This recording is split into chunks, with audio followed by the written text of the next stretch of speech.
आवाज आ रही? सर्वप्रथम आप सभी को प्रणाम करता हूं और धन्यवाद करता हूं बी सीरियस क्लब का। मेरा नाम है प्रांजल श्रीवास्तव और मैं अपना परिचय दो पंक्तियों के माध्यम से रखता हूं कि उस अंबर से भी ऊंचा है कुछ, उस अंबर से भी ऊंचा है कुछ, मैं माता पिता के पाँव से हूँ। उस अंबर से भी ऊंचा है कुछ, मैं माता पिता के पाँव से हूँ। क्रांति में आज़ाद, साहित्य में निराला की धरती उन्नाव से हूँ।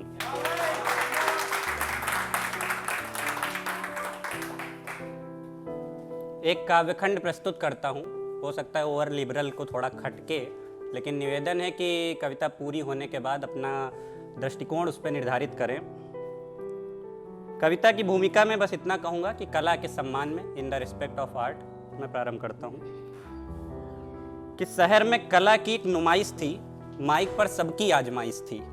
कुछ गाना गाने वाले थे, कुछ ठहाके सुनाने वाले थे, सब अपनी अपनी कला दिखाने वाले थे।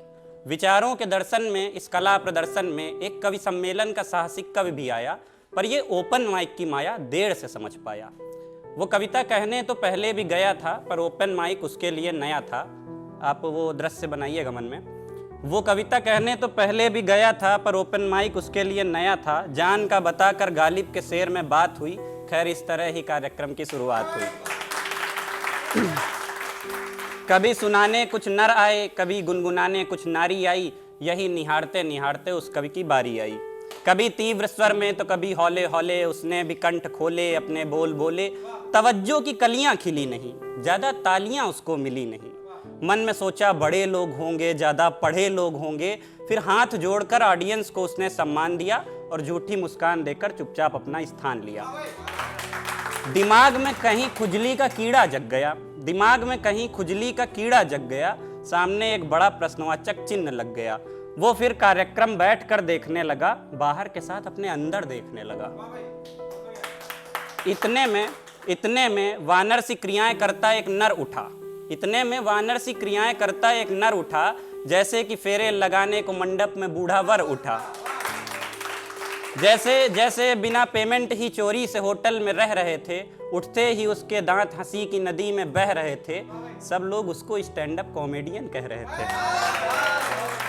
सब लोग उसको स्टैंड अप कॉमेडियन कह रहे थे। मंच पर जाते ही उसने माँ बहन की दो गालियां दी। बड़ा कूल लगा लोगों को, लोगों ने झट तालियां दी। तालियां मिली तो उसने कुछ और गालियां दी, गालियां मिली तो लोगों ने कुछ और तालियां दी। ये सिलसिला जारी रहा, थम नहीं रहा था, पर उस कवि को ये सब जम नहीं रहा था। माथे पर क्रोध की सिकन लिए सुनता गया, भारी सा अपना जहन लिए सुनता गया। हाथ खोस कर बैठा रहा, सुनता गया, कॉमेडियन पर ऐंठा रहा, सुनता गया। उस जैसा एक आध ही कहीं था वहां, मगर क्रोध उस कवि का सही था वहां। अब क्यों सही था वो सुनिए, क्रोध क्यों सही था वो सुनिए कि दरअसल कुछ देर पहले जब उसकी बारी मंच पर आई थी, उसने समाज के अहम मुद्दों पर अपनी कविता सुनाई थी। वहां सरहद पर शहीद होते उन हजारों के प्रति पीड़ा थी। इस घूसखोरी के जमाने में वफादारों के प्रति पीड़ा थी। नेताओं के स्वार्थ में बढ़ते भ्रष्टाचारों के प्रति पीड़ा थी। उसकी कविता में बढ़ते बलात्कारों के प्रति पीड़ा थी। उसकी कविता में राष्ट्र के गद्दारों की बात थी, भारतीयता को कुचलते हत्यारों की बात थी। बॉलीवुड के ऊल जुलूल संवाद पर चिंता थी। उसकी कविता में आतंकवाद पर चिंता थी। और आधुनिकता के जिद में पेड़ों को काटा जा रहा था। उसकी कविता में इसका भी गम बांटा जा रहा था। जातिगत भेदभाव पर तंज भी उसके साथ था। उसकी कविता में धार्मिक हिंसा पर आघात था। पक्षी भी पेड़ों पर जो कम आ रहे थे, कविता में ये दुख भी देखे जा रहे थे। सर्वदा ही सम्मान के जो लायक थे, उसकी कविता में किसान नायक थे। और बाप की सारी जमा दौलत एक दिन में खाली, बाप की सारी जमा दौलत एक दिन में खाली। यह व्यथा थी। कविता के घेरे में एक परंपरा थी, वो परंपरा दहेज प्रथा थी। और घर से दूर जाते बेटों की लाचारी भी थी। कविता में एक समस्या बेरोजगारी भी थी। गंगा का पानी क्यों दूषित हुआ, मैला हुआ, इस पे कविता का तेवर और विषैला हुआ। न्यायालय न्याय करने में जो वर्षों लगाने लगे, कविता में आरोप प्रशासन पर भी आने लगे। वादे सरकार के थे या किसी बेवफा के जो झूठे थे। वादे सरकार के थे या किसी बेवफा के जो झूठे थे, जो सड़कें पुल समय समय पे समय से पहले टूटे थे, इस ओर भी कविता में कहीं आक्रामक तंज छूटे थे। भारत के स्वतंत्रता संग्राम का व्याख्यान था, आभार में उन क्रांतिकारियों का यशगान था। सुखदेव राजगुरु, भगत लाजपत, चंद्रशेखर आजाद जो फांसी पर झूले, हम उन्हें नहीं भूले, हमें है सब याद। कैसे कैसे झेले उनने क्या क्या घाव थे, कविता में उल्लिखित हर एक भाव थे। उसने अपनी लेखनी के दायित्व को निभाया था, एक कला के वास्तविक उपयोग को दिखाया था। वह क्रोधित नहीं था कि उसकी कविता को तालियां नहीं मिली, वह क्रोधित नहीं था कि उसकी कविता को तालियां नहीं मिली, वह चिंतित था कि क्यों गालियां देने वाले को गालियां नहीं मिली। वह चिंतित था। वह संस्कृति का यह पतन देख बड़ा हैरान हुआ, कॉमेडियन को आगे सुना तो और परेशान हुआ। अब इधर कॉमेडियन क्या कह रहा था? हाँ, तो कॉमेडियन ने गाली का समा बांधा था, कला के सिर पर मानो अश्लीलता साधा था। अपनी मुख की जेब से मानसिकता के नग्न हाथ निकाले, अपनी मुख की जेब से मानसिकता के नग्न हाथ निकाले, किसी नारी पर अभद्र टिप्पणी कर अपने दांत निकाले। और कभी किसी वीर के बलिदान को खाक बनाया, तो कभी किसी धर्म का फूहड़ मजाक बनाया, कभी बुजुर्गों पर बेकद्र अभद्र व्यंग्य वो कसने लगा, कभी तो अपने ही देश का मजाक बना वो हंसने लगा। चिंता न थी कर्म फल या दैवीय बाणों की, खिल्ली उड़ाई खूब वेदों और पुराणों की। अपनी मिथ्य धारा में उसने संतों को कलंकित किया, किंतु वास्तव में हास्य जगत में कलंक अंकित किया। आगे उसने श्री राम के अस्तित्व पर जब प्रश्न उठाकर जब उसको उपहास का विषय बनाया, बस यही सहनशीलता का बांध टूटा, कवि के मुख से क्रोध का लावा फूटा। स्वाभिमान पर अड़ा हुआ कवि सभा में खड़ा हुआ, अब उसकी क्रोधाग्नि से गिरी अतिशय गाज थी, माइक से तेज उसकी बिना माइक की आवाज थी। माइक से तेज उसकी बिना माइक की आवाज थी। क्रोध में ये होश कहाँ की मानो ज्वर में, कभी बोला कॉमेडियन से तीखे स्वर में, ऐसी प्रतिभा की मृत्यु हो अकारण जिंदा होगी, तेरे उपहास से तो हास्य की विधा शर्मिंदा होगी। और तेरा ये उपहास भला कैसा उपहास है, तेरा ये उपहास भला कैसा उपहास है, ये उपहास तो उपहास का उपहास है। बोला कला मंच से ही कला का पतन ना होगा, बोला कला मंच से ही कला का पतन ना होगा, तेरे विचारों का प्रदूषण विचारों में वह ना होगा। सब कुछ सुन लूंगा मैं शांति पूर्वक बैठ कर, किंतु मुझको राष्ट्र या धर्म का अपमान सहन ना होगा। राष्ट्र या धर्म का अपमान सहन ना होगा। राष्ट्र यथा भारती मुझे माता तुल्य, धर्म यथा सनातन मुझे पिता तुल्य। ये अटल सत्य है, इसमें परिवर्तन करने वाला कौन तू है, और माता पिता का अपमान करे जो पुत्र उस पर थू है, उस पर थू है। जी करता है तेरे गाल पर गाली दूं, जी करता है तुझे जी भर गाली दूं, पर जो गाली दे दी गर तो बेशक 2 पल को मुझे तस्कीन होगी, पर जो गाली दे दी गर तो बेशक मुझे 2 पल को तस्कीन होगी। और कलम कमजोर नहीं मेरा, ये मेरे कलम की तौहीन होगी। अपने अंता कपाट खोलता गया, कभी रुका नहीं और बोलता गया। बोला भोर में ये डूबती शाम मत बनो, बोला भोर में ये डूबती शाम मत बनो, देखो तुम मैकाले के गुलाम मत बनो, देखो तुम मैकाले के गुलाम मत बनो। ये स्वतंत्रता का पुष्प प्राणों की खाद से ही खिला, याद है क्या? हम खुद को भूले तो गुलामी के सिवा क्या मिला, याद है क्या?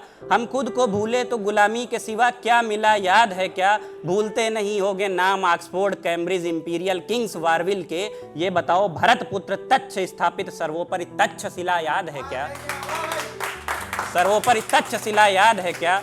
जो शेष है या जो शेष नहीं, प्रत्येक प्राचीन ग्रंथ यह कहता था, तक्षशिला जहां अध्ययन को समस्त विश्व लालायित रहता था, तक्षशिला जहां वेद वेदांत सिखाए जाते थे, अष्टादश विद्याएं जहां दर्शन दिखाए जाते थे, व्याकरण, अर्थशास्त्र, राजनीति पढ़ाई जाती थी, शस्त्र संचालन या युद्ध विद्या सिखाई जाती थी, ज्योतिष ज्ञान हो या कि आयुर्वेद, ललित कलाओं, हस्त विद्याओं से परिपूर्ण था। तक्षशिला विविध भाषाओं से परिपूर्ण था, अश्व या मंत्र विद्याओं से परिपूर्ण था। जहां अध्ययन को जीवक कौशल राज प्रसेन जित हुए, जिनके समक्ष योद्धा या ज्ञानी सब चारों खाने चित हुए, तू क्यों अज्ञ हुआ पाणिनि या चंद्रगुप्त प्रज्वलित यहाँ से एक एक यज्ञ हुआ। यहाँ अध्ययन पा करके कौटिल्य नामक एक बालक आचार्य चाणक्य हुआ, आचार्य चाणक्य हुआ। आगे अनंत उत्थान की दिशा में अपना अपराजित बाण किया। चाणक्य की गुरुता में चंद्रगुप्त ने अखंड भारत का निर्माण किया। निरंतर इस विद्वता का पता सबको चलने लगा। ये परचम राष्ट्र का समस्त विश्व को खलने लगा। वस्त्र आभूषण कविता साहित्य व्यापार में विजय रथ पर अग्रसर था भारत। संसार में श्रेष्ठता के प्रत्येक क्षेत्र में भारत का सर्वोच्च स्थान था। ये वो दौर था जब भारत विश्व गुरु माना जाता था। और एक वर्ल्ड फेमस हिस्टोरियन विल ने लिखा कि India is only mother institute of the world. तो वहां से है कि श्रेष्ठता प्रत्येक क्षेत्र में भारत का सर्वोच्च स्थान था। इतिहासकारों ने लिखा भारत विश्व का मात्र संस्थान था। अब योजनाबद्ध मानसिकता या सृष्टि गढ़ने लगी। विदेशी आक्रांताओं की स्वार्थपूर्ण दृष्टि पड़ने लगी।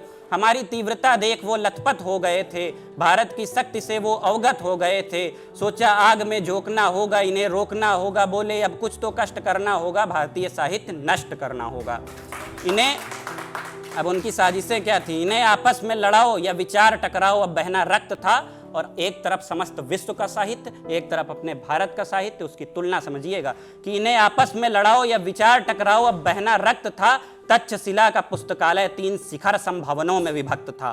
तुलना में विश्व साहित्य में क्या साहित्य मात्र गिनती के गागर थे। साहित्य से सुशोभित यहाँ रत्न रंदक रत्नोदधि रत्न सागर थे। धीरे धीरे आक्रमण होने लगे, हम अपनी धरोहर खोने लगे। कुछ बिके अपने, कुछ का साथ छूटा। चीनी लुटेरों ने भी रत्नोदधि को लूटा। कुछ शेष ना रहे यहाँ, इस पर भी दिमाग लगाया। जितना लूट सके लूटा, शेष में फिर आग लगाया। वो अपनी चालों में सफल होने लगे, हम अपने हालों में विफल होने लगे। जैसे किसी बेटे ने बीबी पाकर माँ का साथ छोड़ा था, हाथ छोड़ा था। हमारी विफलता का कारण हमने अपनी संस्कृति से नाता तोड़ा था। हमारे विचार पाश्चात्य की साबुन से धुलते गए। समय के साथ हम में अंग्रेजी विचार घुलते रहे। समय के साथ हम में अंग्रेजी विचार घुलते गए। और प्राण जाए पर वचन न जाए, शेष न रहा बस नाम है। भरी बाजार बिक जाते, अब चरित्रों पर लगते दाम हैं। हम भौतिकता से स्वतंत्र हुए, मानसिकता से गुलाम हैं। हमने वेशभूषा उनकी अपनाई, पर विचार तो अपने रखें। हम उन्हें नहीं, वो हमें अपनाएं, ऐसे किरदार तो अपने रखें। क्यों लज्जा आती है तुम्हें धर्म प्रसारण करने में? क्यों लज्जा आती है ये संस्कृति धारण करने में? यदि हम खुद ही अपना मजाक बनाएंगे तो क्या खाक कोई लोग हमें अपनाएंगे? उत्थान की ओर अग्रसर है संस्कृत की इकलौती रेलगाड़ी, मत छोड़ो। हम तो ईंधन हैं उस इंजन के, गाड़ी रुक जाएगी, जिम्मेदारी मत छोड़ो। इसमें निहित सर्वदा हित है। ये चिरंतन कृति है, किसी न किसी रूप में हर एक में समाहित है। तुम चिल्लाते हो, बताते हो इसको सांप्रदायिक। सनातन सांप्रदायिक नहीं, भारतीय संस्कृति है। और ये अपनाने में लोग झिझकते हैं, झगड़ते हैं, बिगड़ते हैं, बहकते हैं। ना करूंगा व्याख्यान उदाहरण में किन्हीं भागों का, ना करूंगा व्याख्यान उदाहरण में किन्हीं भागों का। विवेकानंद का भाषण तो याद होगा शिकागो का। विवेकानंद का भाषण तो याद होगा शिकागो का। सनातन के परिचय से कौन अनसुना रहा था? उस दिन शिकागो सनातनी गंगा में बहा था। तुम कतराते हो अपनी धर्म संस्कृति से, तुम कतराते हो अपनी धर्म संस्कृति से। नंद ने गर्व से कहो हम हिंदू हैं, बड़े गर्व से कहा था। मैं उदाहरण कितने दूं, कहाँ अंत है। ये संस्कृति ओम है, ब्रह्मांड है, अनंत है। इस संस्कृति का उपहास अर्थात राष्ट्र का विनाश, ये तो ऐसे है कि एक रिश्ता चकाचौंध में तोड़ दिया जाए। बेटा बड़ा हो तो माँ बाप को वृद्धाश्रम में छोड़ दिया जाए। ये कई बार हुआ देश का विनाश, कहता है जीता जागता लहूलुहान इतिहास। कहता है कि आज़ाद परिंदे पिंजरों के नाम हो जाएंगे। हम जब जब खुद को भूलेंगे गुलाम हो जाएंगे। किसी को आवाज़ दी, किसी को गाना सिखाया है, किसी की कलम पकड़कर लिखाना सिखाया है। तुम्हें तो ऊपर वाले ने हंसना हंसाना सिखाया है। अफसोस तूने फ़र्ज में उसी का मजाक बनाया है। जिसे जो भी कला मिली उसके दायित्व समझे, सांस्कृतिक सीमाएं समझे, अपना महत्व समझे। हास में मनोरंजन करो, अशिष्ट व्याख्यान मत करो। तुम्हारे संस्कार तुम किसी का करो, सम्मान मत करो। भाषा विचारों का दर्पण है, खैर तुम जो चाहे वो करो, पर राष्ट्र धर्म नारी व संस्कृति का अपमान मत करो। कुछ चकित थे, कुछ सिर झुकाए थे, कुछ लज्जित थे, कुछ कुम्हलाए थे। उस कार्यक्रम का जो यह वृत्तांत हुआ, कवि को इतना सुन हर कोई शांत हुआ। शाब्दिक लक्ष्य के किसी आयाम पर था, कवि भी लगभग वाणी के विराम पर था। वैचारिक कपाट खोला, कवि आगे बोला, क्या निश्चय क्या तय सम समय क्यों भय हो उदय। क्या निश्चय क्या तय सम समय क्यों भय हो उदय। आओ हम सब जोर से बोलें, भारत माता की जय। इतना कहकर कवि सभा से चला गया, फिर मिला नहीं जाने किधर भला गया। कॉमेडियन ने सुधार की कसम खाई और वहीं अपनी त्रुटि का समापन किया। कवि जा रहा था जब तो सबने खड़े होकर उसका अभिवादन किया। फिर हरी रहे यादों की ज़मीं तो जमी सींची गई, फिर हरी रहे यादों की ज़मीं तो ज़मी सींची गई। अर्थात मंच पर एक सामूहिक फ़ोटो खींची गई। पहले नारियां गईं, उसके बाद नर गए। सभा स्थगित हुई, सब अपने घर गए। घर पहुँच सबने वो सामूहिक फ़ोटो देखी तो दंग थे। घर पहुँच सबने वो सामूहिक फ़ोटो देखी तो दंग थे। उस फोटो में ये कैसे अविश्वसनीय अद्भुत से रंग थे। किसी को पगड़ी दिखी तो किसी को फांसी, किसी को जेल दिखी, किसी को रोटी बासी, किसी को दिखी थी मूंछ और हर किसी को क्रांतिवाद दिखा। किसी को भगत सिंह तो किसी को चंद्रशेखर आज़ाद दिखा। वो जो क्रांतिकारी उस तस्वीर में दिखे वो क्या कह रहे थे, किसी को भगत सिंह तो किसी को चंद्रशेखर आज़ाद दिखा। उनके भाव यूं बह रहे थे, वो मानो कह रहे थे, आप जीते जी अपनी जमी को भुलाते रहते हैं, हम मर कर भी अपनी जमी घूमने आते रहते हैं। अंतिम दो पंक्तियां कि वो क्यों घूमने आते रहते हैं। हम मर कर भी अपनी जमी घूमने आते रहते हैं, जो आज़ाद किया था हमने कितना आज़ाद वो परिंदा रखा है।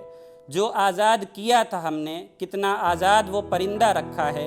ये भी देख लेते हैं कि आपने हमें मार दिया या जिंदा रखा है।